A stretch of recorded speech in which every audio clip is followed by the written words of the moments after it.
Okay, it looks like it's just noon now, so we'll go ahead and get started. We'd like to welcome everyone. We're pleased to have you join us for the last session in our 4-part webinar series, In Pursuit of Recruits, focusing on talent, recruitment, and retention in the tight labor market.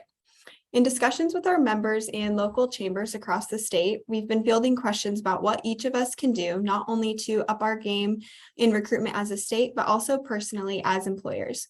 So we've assembled a top-notch team of professionals to help us answer this question. We'd like to thank our lineup of hosts and partners, including HR Simple, our technology sponsor, as well as Knudsen Law, Salary.com, LinkedIn, and HR Nebraska. Today, we are pleased to introduce again our speaker, Ken Clemens, Solutions Consultant at Salary.com. In his role, Ken helps remove barriers for HR and compensation practitioners working to get pay right. He began his career implementing enterprise software solutions and joined Salary.com's customer success team in 2019. Since then, he has advised and joined thousands of organizations in the application of Salary.com's data services and analytical tools to overcome the unique challenges of their business and labor markets. Where and how people work has never been more dynamic. Today, Ken will discuss the struggle that companies are facing in accurately compensating their employees. Some are basing compensation on a national pay philosophy, while others are relying on geographic-based pay. There are benefits to both approaches and many factors to consider before you decide the best path for your company. It's important to get pay right because of the increased options to translate to a more fluid market, with employees moving from company to company. While there is a broader selection of talent from which to hire, there's also an increased risk in the current workforce, retention risk in the current workforce. After the presentation today, we will have some time for Q&A, so make sure to submit your questions in the Q&A box throughout the presentation. And then for those of you participating for professional credits, those will be sent out tomorrow along with a recording of the program. Thank you again for joining us, and we hope you enjoy the presentation. Awesome. Thank you, Sydney, and thanks for joining us, everyone. Look forward to diving in here today. And I'm going to go ahead and share my screen.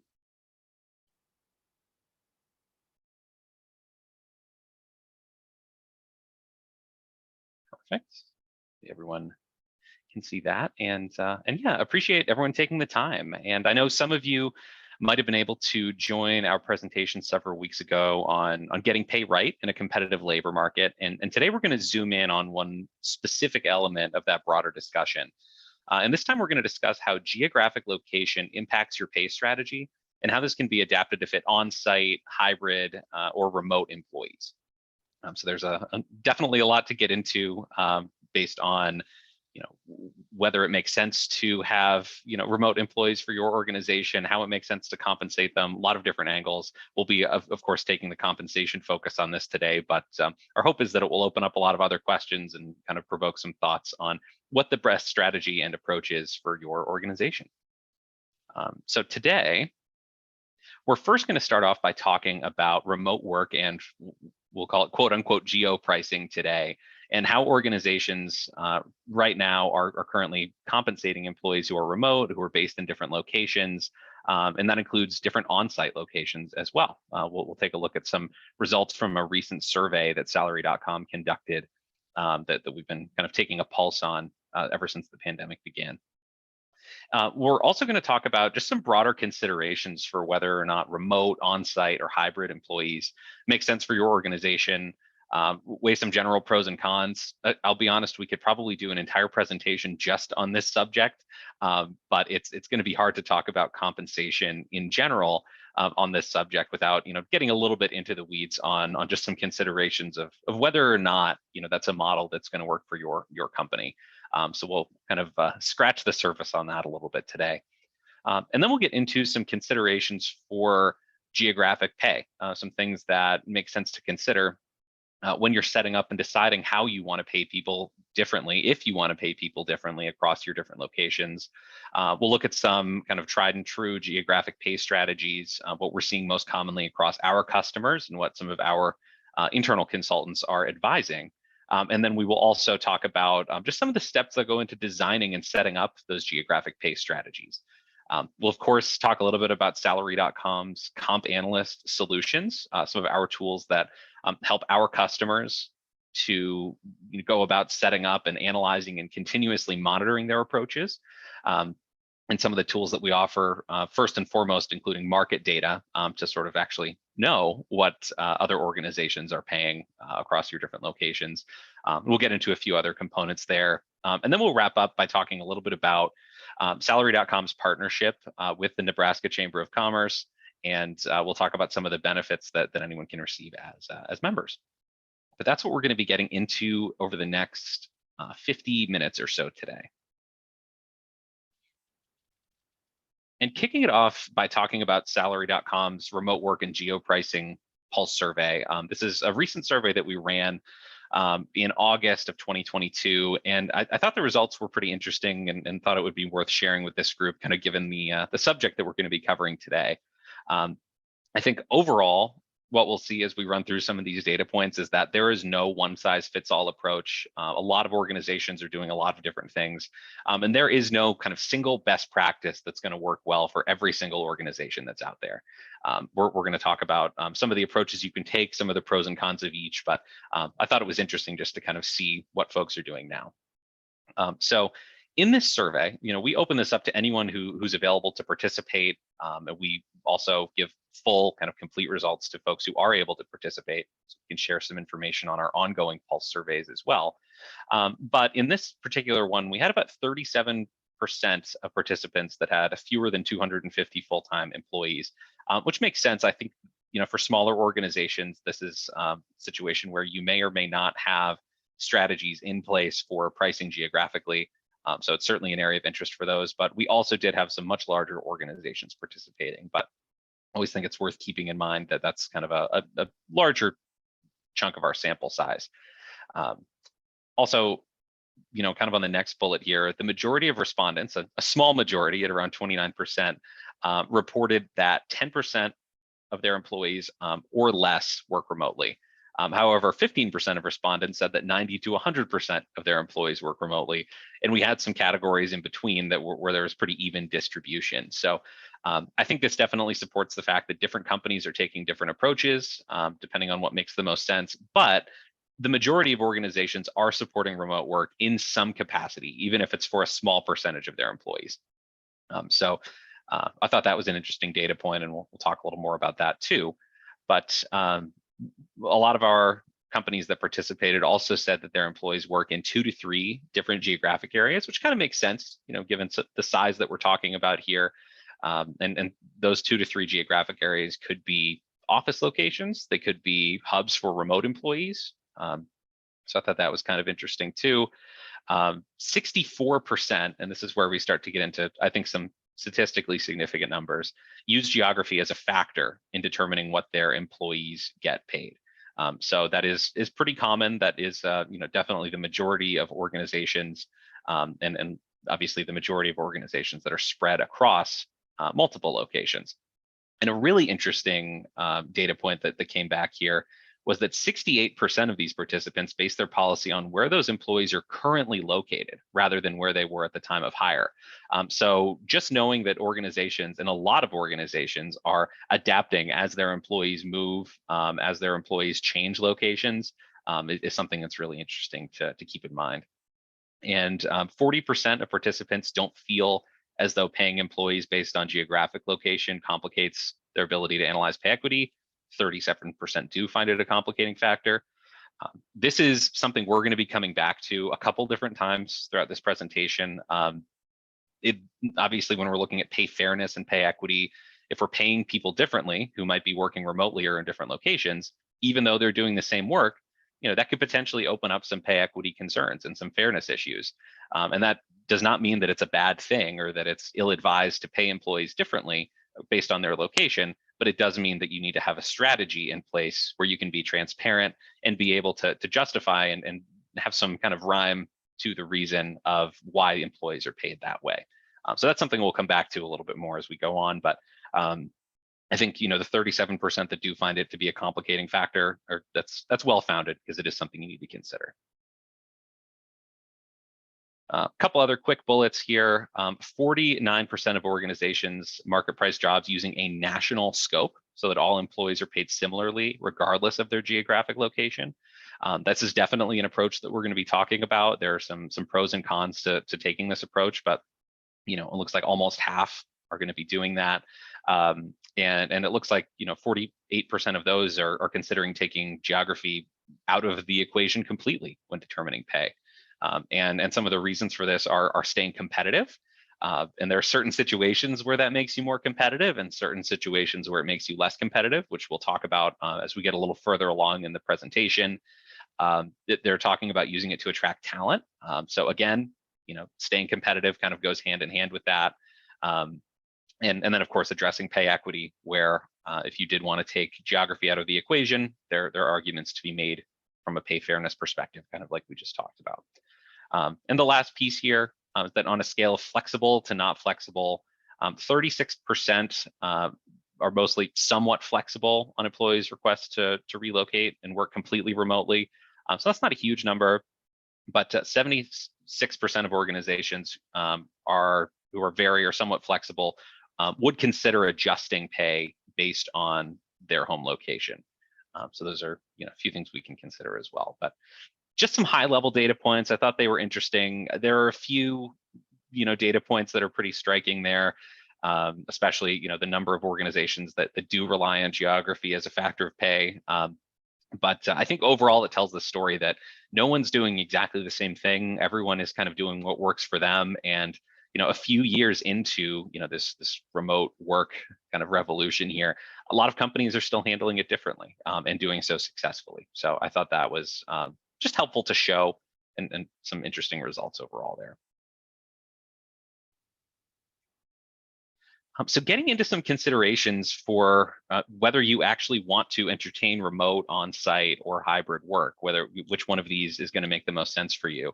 And there are a lot more considerations than there are on these lists. Obviously, there are pros and cons that get into potentially saving money on facilities if you have employees working remotely. There are everything from that to legal concerns potentially to information security issues if you have company devices spread across a number of different locations. There's a lot here. Again, we'll be focusing mostly on compensation today, but some of the primary factors that should be considered when deciding whether or not to allow employees to go remote or to potentially go hybrid should be first, can the work be done remotely? That's the obvious one. And for a lot of you, it's probably a pretty quick answer. Obviously, our retail organizations, manufacturing customers that we work with, folks in distribution, those are all going to be industries where employees are required to be physically present. It's just impossible to do work without them being physically there. So that obviously makes it a lot simpler. But that, again, leads to the next question. Should those same policies apply to everyone in the organization? Just because your warehouse workers need to be on site, that doesn't necessarily mean that your accountants or your HR staff need to be on site in order to actually do their job from a technical perspective. And it's worth saying, hey, if we're going to be on site, does everyone need to be on site? Is it okay for some of our employees to go remote or hybrid? While other employees are expected to be on site, and that comes down to more of a decision on your side and knowledge, again, of your kind of company culture and a lot of other considerations there. The next question here is, can the work be done well remotely? And I think that's a big one, because there are a lot of positions that can be technically done remotely. You don't actually have to be on premise, but there might be some limitations to what they can do. I think probably the most high profile example of this, and one of the most extreme examples, is a lot of our customers out in Silicon Valley, a lot of the big tech companies. They have a lot of talent that are designers. They have software engineers. They have a lot of individual contributors that could technically probably get their work done in a remote environment if they were working from home. That said, part of their business objectives, and this is kind of our next bullet here as well, a big part of their business is innovation and bringing new products to market and ideas. And that requires a lot of collaboration, which these companies feel is better done in a face-to-face scenario.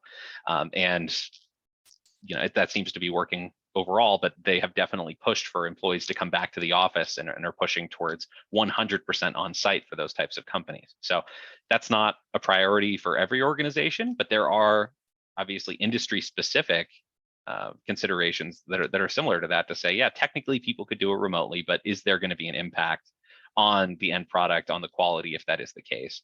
And I think there have been a lot of surprising situations where it actually really hasn't had a huge impact. I think a lot of companies were forced to go remotely and found that overall their productivity stayed high and sometimes even increased, through 2020, 2021, 2022. So it's worth really considering and really kind of putting some thought behind it. Maybe, even doing a test population to kind of see how that works. But that's a huge, huge factor, is not just can the work be done remotely, but can it be done well remotely? We talked a little bit about the business objectives. Obviously, if it's something that's going to be important to your business to have people, physically present, then that's important. Obviously, customer service oriented businesses where it helps to have some face-to-face interaction. And just in general, I think even for the companies that have done remote work and handled the transition to remote work well, there are still absolutely struggles when it comes to developing a company culture, when it comes to promoting kind of inclusivity, making people feel like part of a team.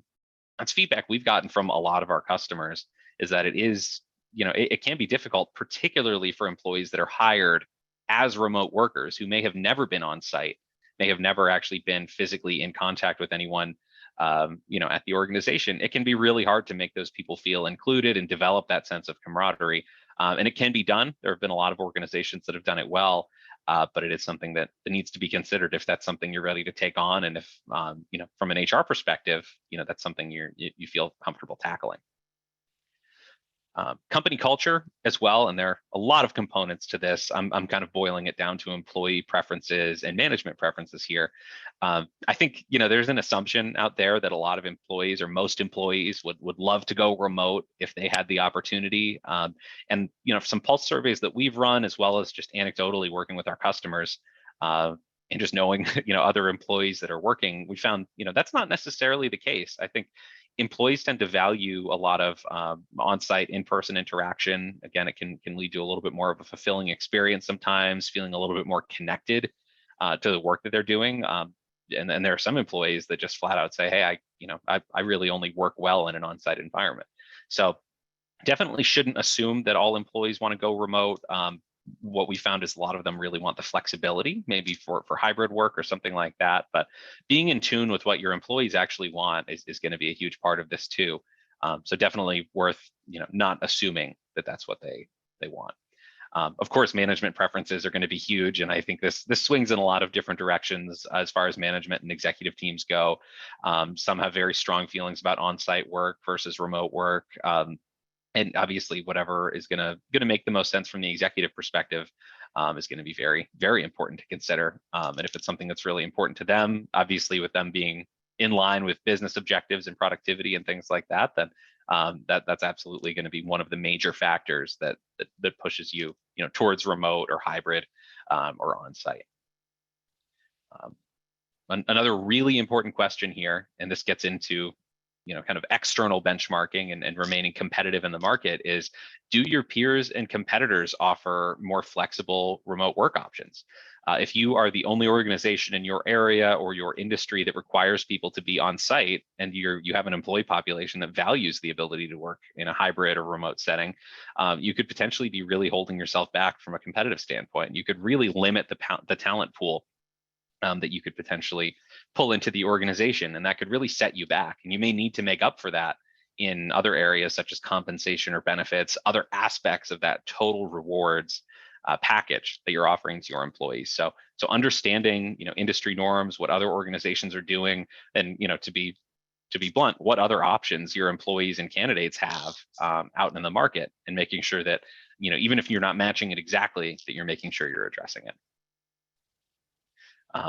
This one I will touch very lightly on, because I'm certainly not qualified to get into all the different aspects of this, but there are going to be legal and tax implications for remote employees depending on your location. If you're expanding into states that you haven't done business in before, there may be requirements to register as a business there.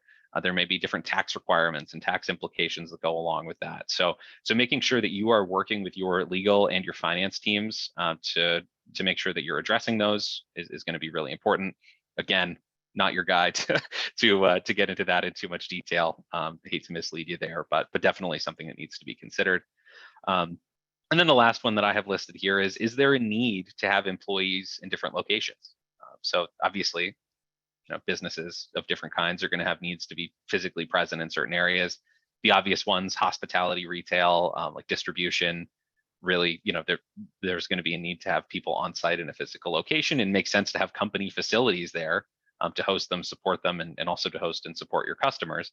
But there are other types of kind of required physical presence jobs where, such as sales, such as account management, where they might need to be physically present in their territory, but it doesn't always make sense to actually set up a company kind of on-site location, some actual facilities there. So that's a consideration too with different types of workers as we go. And obviously, I think the thing here that goes without saying, but I'll quickly mention it anyway, is there are, as we've talked about, pros and cons to considering remote, on-site, or hybrid work. But one of the biggest pros overall is going to be expanding your talent pool. So when you're trying to kind of weigh all of this, weighing your options to figure out what's going to make the most sense for you. Also considering that if you are open to going 100% remote, even with the subset of your roles, your talent pool is going to be substantially expanded. And that's something where you won't have to try to hire people that are just happen to be within a half hour to an hour of your office or your facilities. That's going to be a huge pro that goes along with this that might be worth balancing out some of these cons. So again, we could get into an entire webinar, probably an entire set of webinars on each one of these topics in depth, but wanted to at least raise those because we can't talk about remote versus hybrid versus on-site work without talking about some of those considerations. So getting back into our wheelhouse at salary.com a little bit more, talking about, hey, we've decided to support remote work. We've decided to support hybrid workers, or we have on-site employees, but we have them across a number of different company locations. Once that decision's been made, how you're going to tackle that, or if you're already doing and taking those approaches, of course, the next step is how do we pay these folks? So there are going to be a lot of considerations there, and that's really what we're going to be focusing on for the rest of the presentation today. First consideration, kind of stemming from our last slide, when we're trying to figure out how we pay folks across different locations, is first of all, are they remote or are they on site? And it might not make a huge difference. A lot of the approaches that we talk about today are going to apply to both remote and on-site employees across different locations. But if your workers are remote, it's a little bit of a different story if you have, 3 facilities across 3 states with 100 employees each versus, hey, we have 6 remote workers who are spread across a few different states. There are going to be some different considerations that are involved there. And it also determines how much time you should be investing in coming up with very detailed remote work compensation plans, or geographic compensation plans if it's just a small subset of employees. So that's kind of one consideration up front. And I'd say one of the biggest things that we're going to be talking about here today is these next 3 bullets: the cost of labor, the cost of living, and how those vary across the different geographic markets.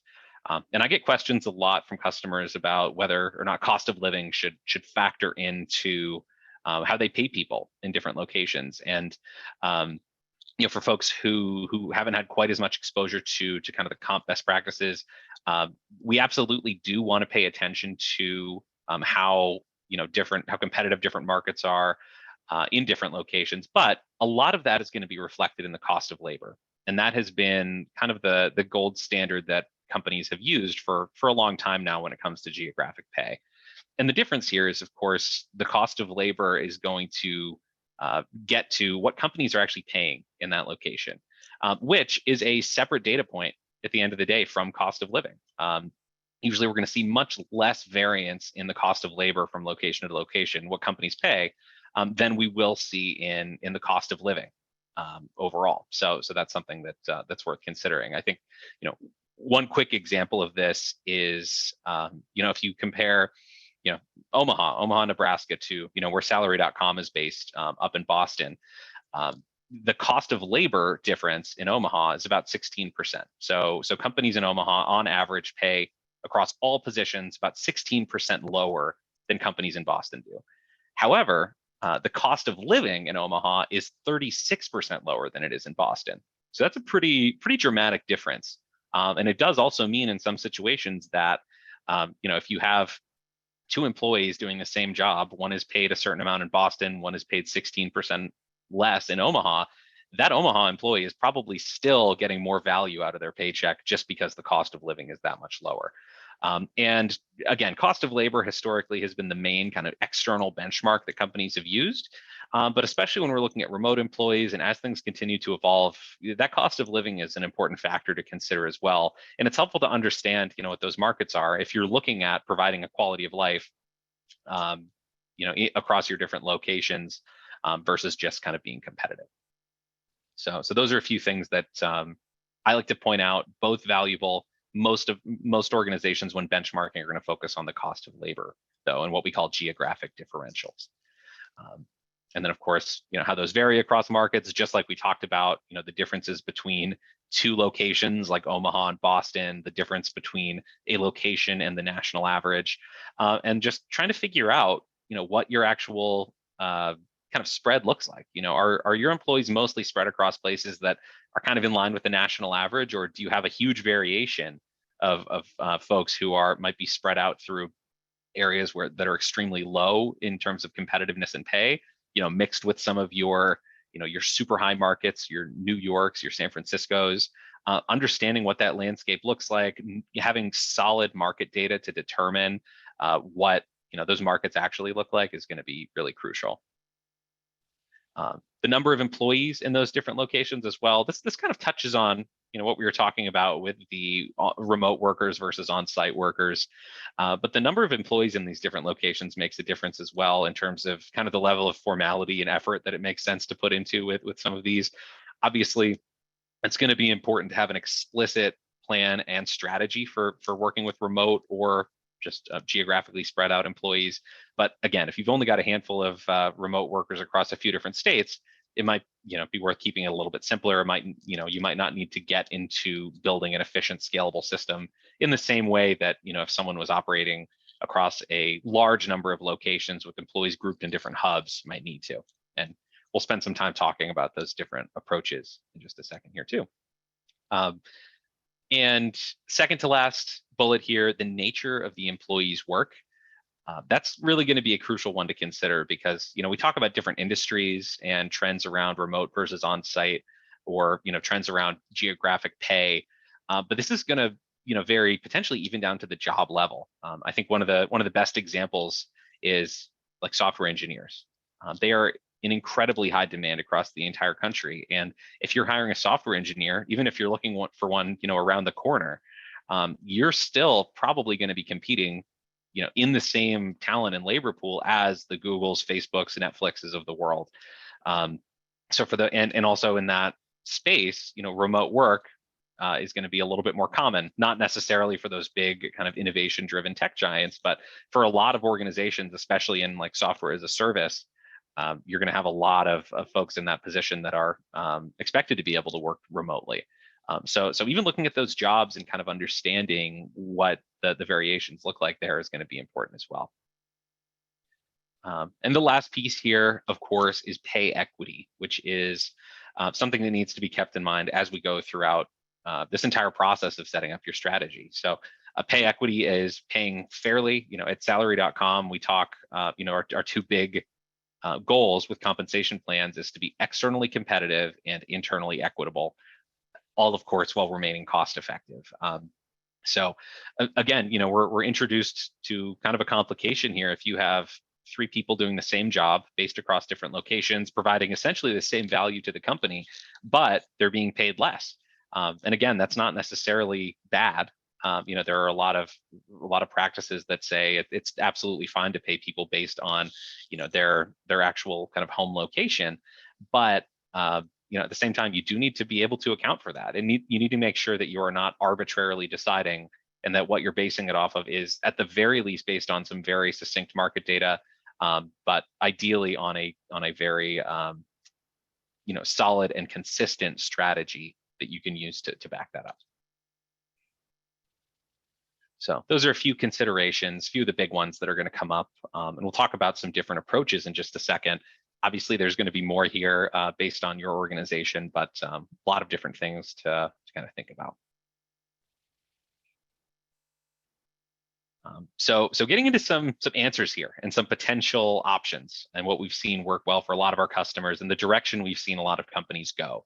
And as we saw, based on those survey results at the beginning of the webinar here, every organization is doing things a little bit differently, and it really does come down to what's going to work the best for you. So we'll talk through some different pros and cons for each one of these approaches, and hopefully can give you a little bit of direction and some things to think about on what makes the most sense.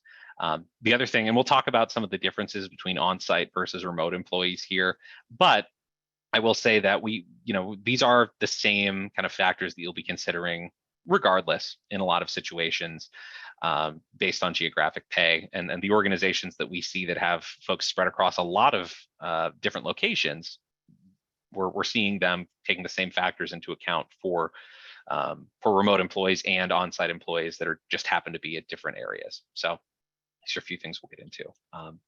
So there are two main groups.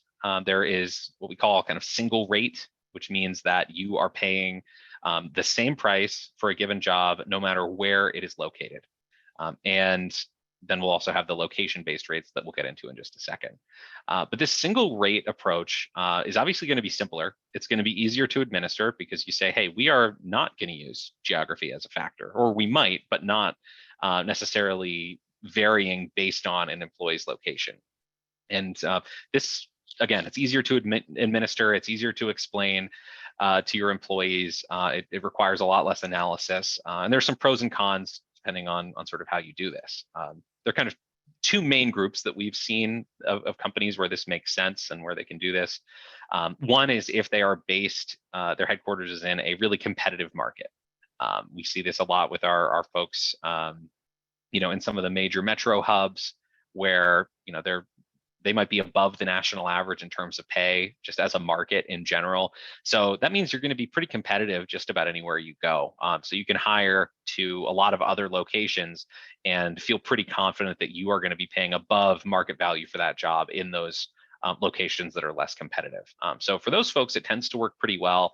We're seeing that coming up a lot, again, based on some of the professional services, tech, a lot of those companies that are hungry for the talent. They have in-demand jobs. They want to be competitive everywhere they are. And that puts a lot of pressure in some cases on other organizations that are trying to hire in those locations that might be trying to pay for those, more local kind of market rates. So that's one group where this makes a lot of sense. The drawback to that is that you might be overpaying in a lot of situations where you hire someone in a less competitive location where the market isn't quite as hot. You could potentially get away with paying someone a little bit less than you are. So there's, you lose a little bit of the potential for cost savings there, but there are pros and cons.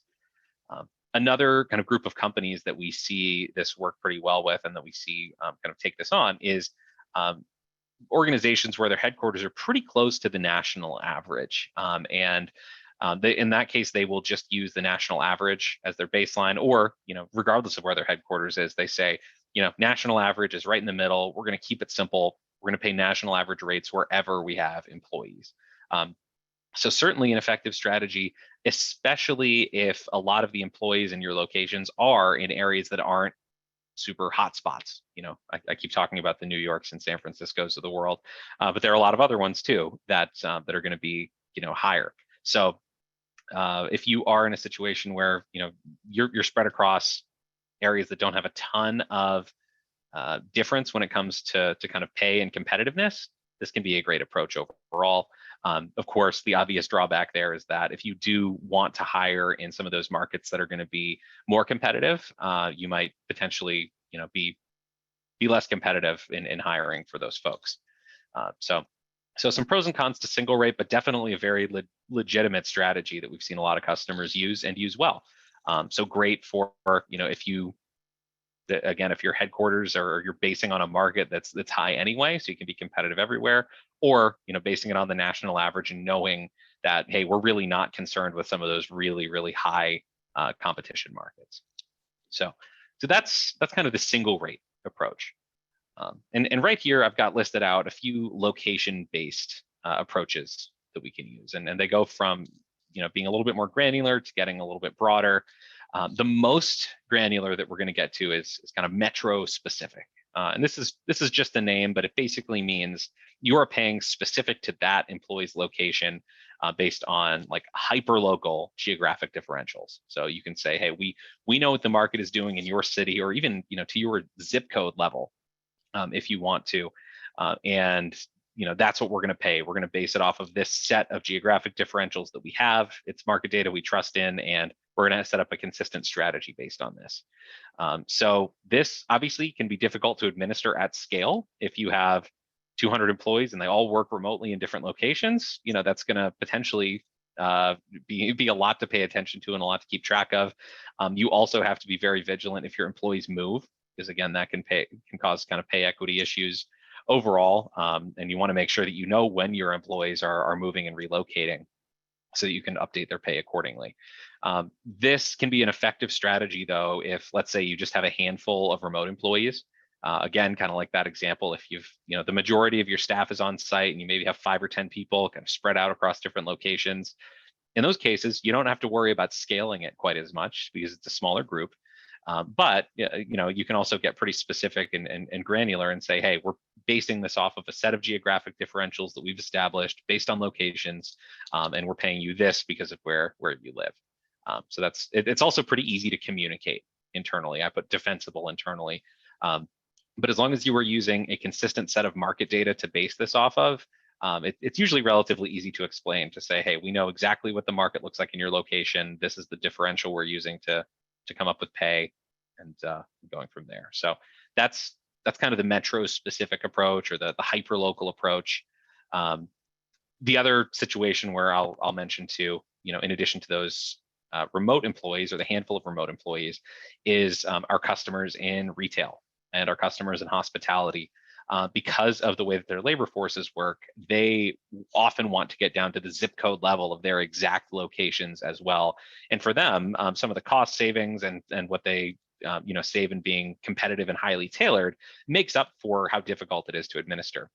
But we work with retail organizations with 100+ locations, and they have a different, what we'll call pay market for each individual one of those locations, so that they can monitor it more closely. So few situations where that makes sense, but definitely a lot of extra effort, so something to consider before going about it. The next approach here is regional. So obviously going to be easier, casting a little bit of a wider net than the metro specific and kind of specific geographic locations. This is going to be large regions that are connected geographically.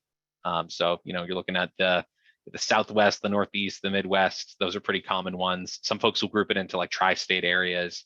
However you want to break it up, it's basically a grouping of locations based on geographic proximity. So this is obviously going to be easier than managing kind of individual, rates for each employee, or across your different business locations. But there's still some drawbacks here. And I'd say the biggest one is that large regions can still have pretty significant pay differentials. If we're looking at like the Midwest, for example, and we wanted to talk about, Lincoln or Omaha, there's going to be a pretty big difference. Even though they could technically be considered in the same region, there's going to be a pretty big difference between those areas and, Chicago or something like that could still be in the same region. So it's probably not going to be quite as huge a variation, but, you could still potentially lose out on some talent if you're trying to find a midpoint between those different markets. So regional is a solid approach that we see a lot of companies use, but yeah, definitely the drawback of, if you have people in major metros within those regions, sometimes you can run into issues being competitive. And the last one that I'll talk about, and this is one that I think we've seen be one of the most effective options for a lot of companies if they have a large number of employees in different locations. Again, whether they are remote workers or whether they are in different business locations, zones seems to be a pretty popular approach, and it seems to work pretty well from an administration standpoint. It requires a little bit more setup because it requires some analysis up front. Where you'll go through and say, maybe I have employees that are based in these 10 cities or these 10 areas. And you know what, a lot of these are pretty in line with the national average. We've got a lot of these markets that are pretty standard, but maybe we've got a handful of employees or locations that are based in some really, really competitive markets that we need to pay a premium for. We're going to group those into what we call a zone or a tier. And we'll say, hey, even though Boston and Chicago and all, they're not close to each other geographically, we're going to group them in the same bucket because we think that they're relatively similar in terms of pay rates, and so that grouping can work out pretty well. And it also means that you can stay competitive in those markets. You're still generalizing a little bit, but because you are grouping them with other markets that are kind of equally competitive, it can help a lot. I think what we've seen a lot of our customers do is say, hey, we've got our standard market that might be kind of around national average. We have our premium market for folks that fall in these pre-specified locations. And then maybe we have a discount market for folks that fall significantly below the national average. So zones has been a really popular approach. I think we see organizations using it a lot. Definitely the extra work to kind of do that analysis up front, mapping out all your different employees, kind of trying to find the trends between those locations, potentially having to incorporate new locations as the business scales. So there's a little bit more on the administrative front, but when it comes to actually measuring employees, when it comes to compensation analysis, it makes things much simpler because instead of dealing with, very, very location specific rates for, potentially 20 to 200 different employees, you've got it grouped into maybe 2, 3, or 4 different zones that you're working with, and employees are all assigned a zone. So it helps to keep things simpler. And anytime something's simpler, it means that you can do kind of better analysis on it in hindsight. So yeah, those are some of the main approaches that we see people take. Certainly not the only ways to tackle it, but it's all going to depend on what works best for you, your organization. And when it comes to designing and kind of setting up these geographic pay strategies, we put just some of the mechanics, some of the steps that you might want to take it when you start going through this process. If you've decided you want to go for a single rate or a location-based approach, obviously it's going to be a little more complicated for location-based, but it's a lot of pretty intuitive steps. But for single rate, obviously first and foremost is going to be determining your base market and figuring out, hey, do we, if we know that we want to pay a single rate for all of our employees, which market are we going to base this on? Are we going to base this off of our headquarters location? Are we going to base this off of the national average or some other data point? You just want to make sure that you have some concrete market data and a reference point to tie that to consistently, so that you know that you are being competitive against your strategy no matter where you are. And that might require a little bit of back and forth. You might do that a couple times. You might look at some different markets and try to figure out what makes the most sense. But at the end of the day, determining what you want to be benchmarking against, whether it's your local market, the national average, something else, is going to be really important. The next step is to market price the benchmark jobs in that base market. So go through and look at the individual job level and benchmark your positions, at least your more common positions, to say, hey, we have a software engineer in this specific location, we have an accountant, we have an HR generalist in these locations. And in this case, it's all going to be the same, but you're going to benchmark them against the market data in whatever your base or home market is going to be. And that's going to allow you to get into the next step and say, great, hey, here's the market data we want to compare to. Let's take some data from maybe our HRIS or anywhere else you get your employee data and run a quick report to say, cool, if we are benchmarking against this, where do we stand right now? Which employees are significantly low compared to market based on this approach? Where do we need to make these corrections? How do we need to make a plan for this going forward? So for a lot of organizations, it's going to stop there, especially smaller companies. Once you do that initial benchmarking work, that's as far as they'll go. The next steps here, though, if you are planning to scale or if you're an organization of a certain size, building salary structures can be a really helpful next step. So that involves grouping your jobs based on an internal organizational hierarchy, assigning them to salary grades, and then doing some regression to set up those salary grades and say, hey, these 3 jobs are a grade 4, and any job that's a grade 4 is going to be paid between this maximum and this minimum. So that's a really good thing to set up, not just for a kind of market competitiveness and analysis perspective, but it's also going to put you in a good position when it comes to pay equity, because when you're creating those grades, you have already decided essentially what equal work looks like across different jobs in the company, which positions are of approximately equal value to you. So that's gonna help again with your transparency overall as well. So that's something you can do. We'll talk a little bit about that more when we get into Comp Analyst. That's a big part of what our tool helps you do.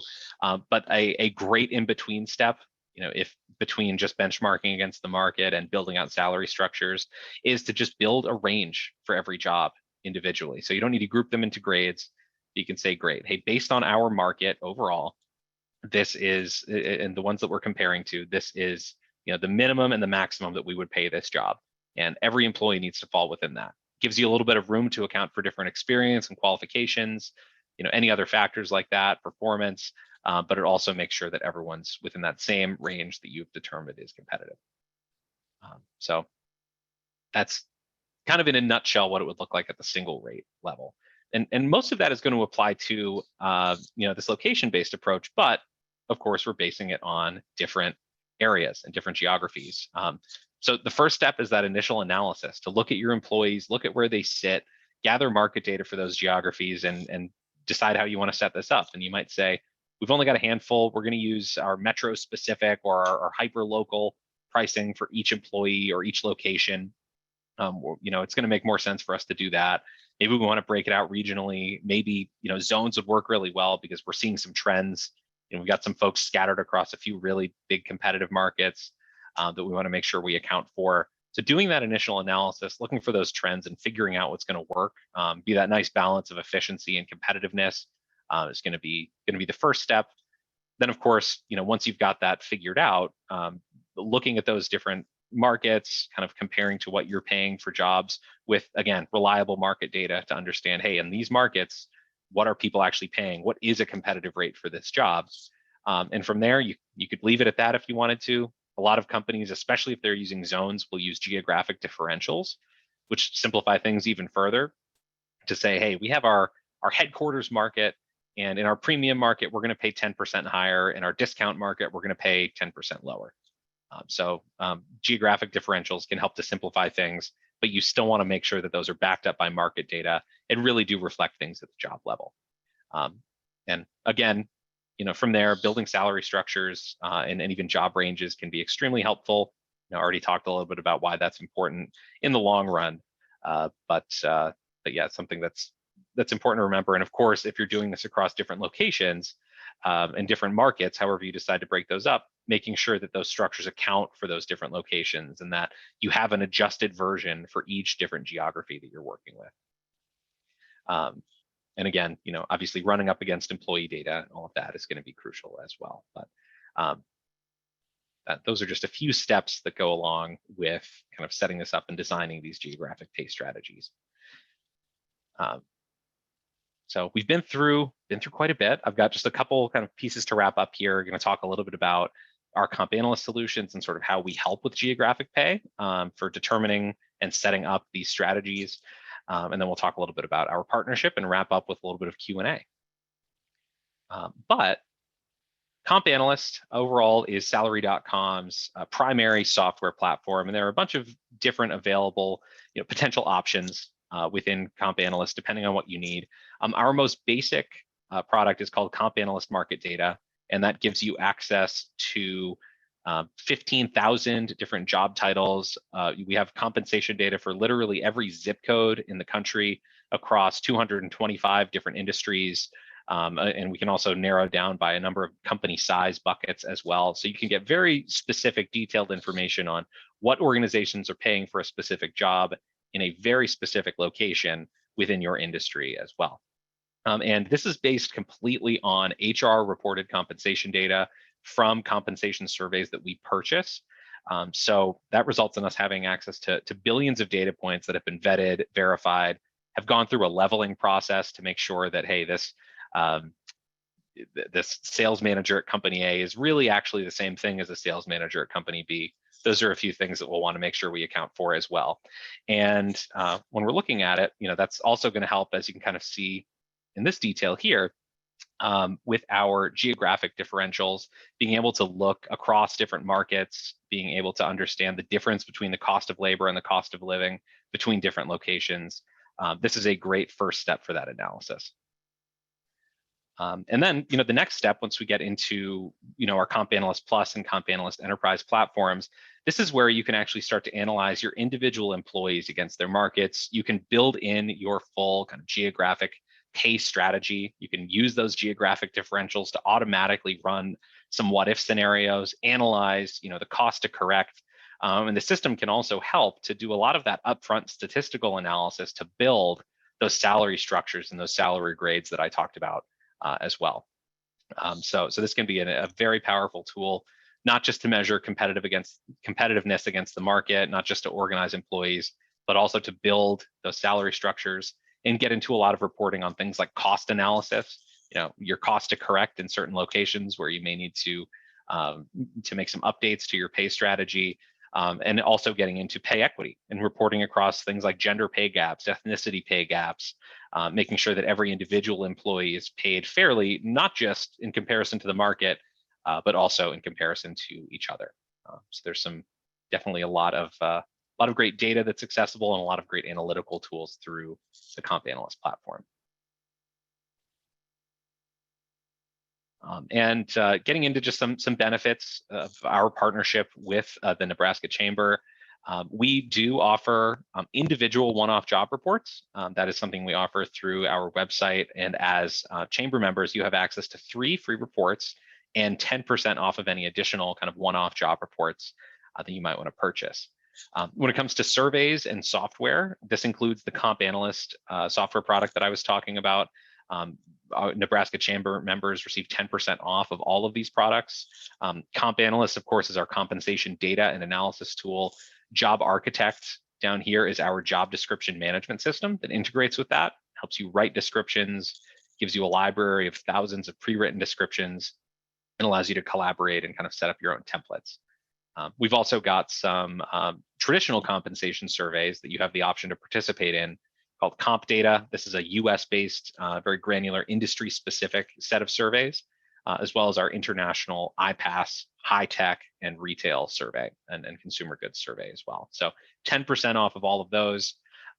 And Salary.com also has a full service in-house consulting team that can do everything from write your job descriptions, do job analysis, figure out executive compensation, to benchmarking all of your jobs against the markets, actually developing your geographic pay strategy, a lot of different ways that they can assist there.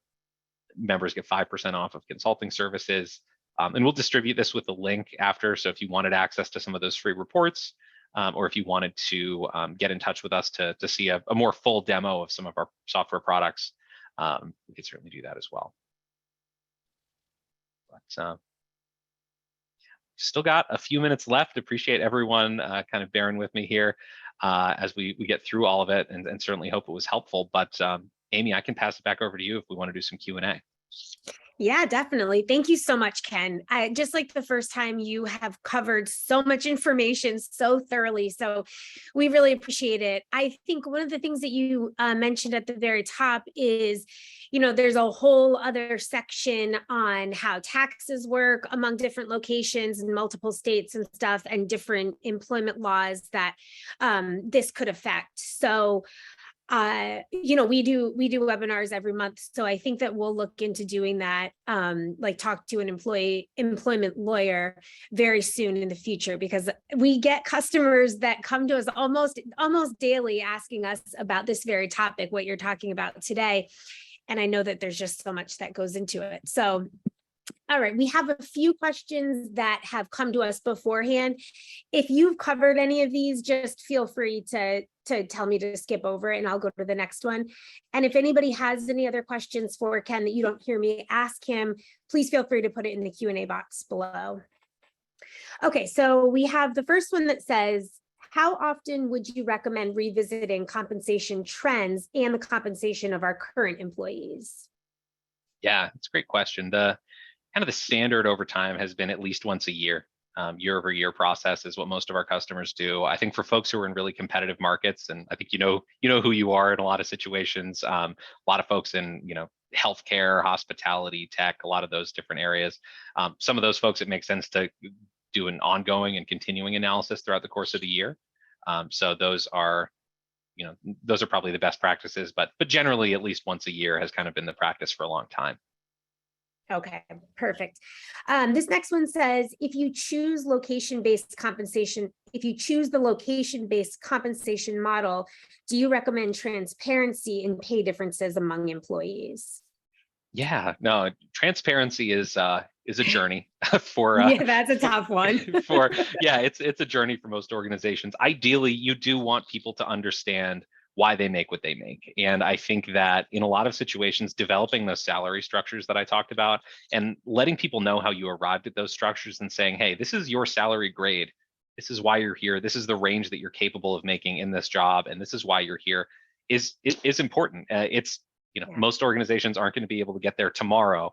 But the more you can build a real strategy around your comp, the closer you'll get to that and the easier those conversations will be. So I know that's vague, but hopefully that helps. Yeah, I mean, well, it's tough. Like you said, it's a journey. I know that, people can talk over, employees talk. I don't know how often it is that they talk about how much they actually make, but I just worry that if somebody is in, a smaller city and they're not making as much as somebody in Chicago, like you said, they're going to talk and they might not know why. But if you're upfront with them and maybe you don't say you don't say what other people are making, but they'll at least know why they're making what they make, and they can come to that conclusion themselves that there's a reason behind it. Yeah, I think socializing that you do pay differently based on geography is important. And getting into as much detail as you can is helpful. Agree 100%. Okay, so we have a good question that came in the Q&A box. It says, how does international pay structure differ than just US based? Yeah, no, great question. So when we cross international lines, then there are a lot of other considerations that come into play. And it's not going to be as simple as just a differential to say, hey, let's adjust for our currency and just give a standard 10% more or something like that based on competition. Companies generally should be treating each company kind of each country, as its own area, as its own kind of market. So you might decide that, hey, we use a nationwide structure in Canada, but maybe we use a geographic specific structure in the US based on how we have people there. So they are kind of different animals. I would say look to that competitive market and make your decisions for each country individually. Do the reports that you were talking about, do they cover any other information besides the US? Yeah, so Comp Analyst gets into 21 countries outside of the United States, and they're going to be most of the ones that you are going to encounter. And with the reports on the website, some of those free reports, I would just want to double check on which countries we offer there, because I know it's a little bit different than Comp Analyst. But we also have our iPass survey that companies can participate in, which covers 100 plus countries. Awesome. Okay, awesome. Thank you so much. Like we did last time, I will email out the links that Ken just gave. I'll also link that demo, the demo that you just had up. I will link that, and then I will send everybody your credits for Sherman HRCI and a recording of the presentation and the slides so that you can have those and share with other people in your organization. Look for that email by the end of tomorrow. And thank you so much, Ken. This was so awesome. I learned a lot, and I know our people did too. So thank you so much for coming again.